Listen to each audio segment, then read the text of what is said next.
Hello YouTubers. Well, I had an email this morning which I thought was very amusing, and it relates to this electronic communication that we're all so used to these days, and the inability to talk to a living person, or at least a living person who lives in our own country. And this is a true letter that was sent to a bank by an 86-year-old woman. So I will I'll read it to you. Dear Sir, I'm writing to thank you for bouncing my cheque with which I endeavoured to pay my plumber last month.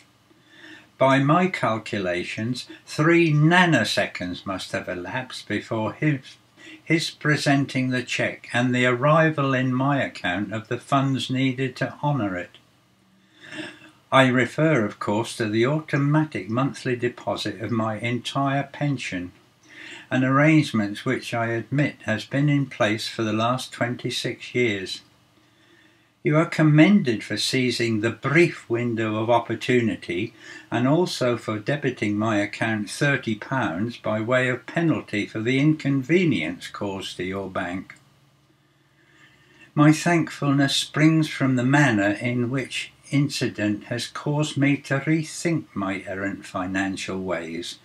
I notice that whereas I personally answer your telephone calls and letters, when I try to contact you, I am confronted by the impersonal, overcharging, pre-recorded, faceless entity which your bank has become.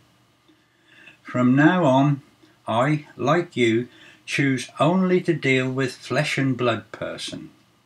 My mortgage and loan repayments will therefore and hereafter no longer be automatic, but will arrive at your bank by cheque, addressed personally and confidentially to an employee at your bank who you must nominate. Be aware that it is an offence under the Postal Act for any reason for any other person to open such envelope. Please find attached application contract which I require the chosen employee to complete.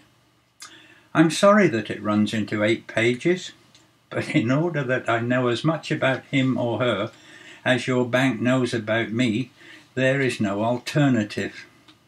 Please note that all copies of his or her medical record must be countersigned by a notary public figure, and the mandatory details of his or her financial situation, income, debt, assets and liabilities must be accompanied by documentary proof. In due course, at my convenience, I will issue your employee with a PIN number which he or she must quote in dealing with me. I regret that it cannot be shorter than 28 digits, but again, I have modelled it on the number of buttons pressed required of me to access my account balance on your phone bank service. Immediately after dialing, press the hash button for English. Press 1 to make an appointment, 2 to query a missing payment, 3 to transfer the call to my living room in case I'm there, 4 to transfer the call to my toilet in case I am attending to nature, 5 to leave a message on my computer. A password is required. 8 to return to the main menu. Press 9 to make a general complaint or inquiry.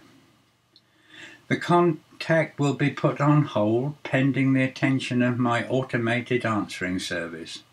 While this is on, this may involve a lengthy wait. Uplifting music will be played for the duration of the call.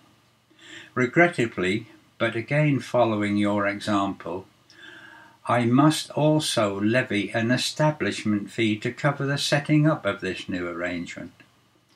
And she signs herself, your humble servant, and then adds a rider, and remember, don't make old people mad.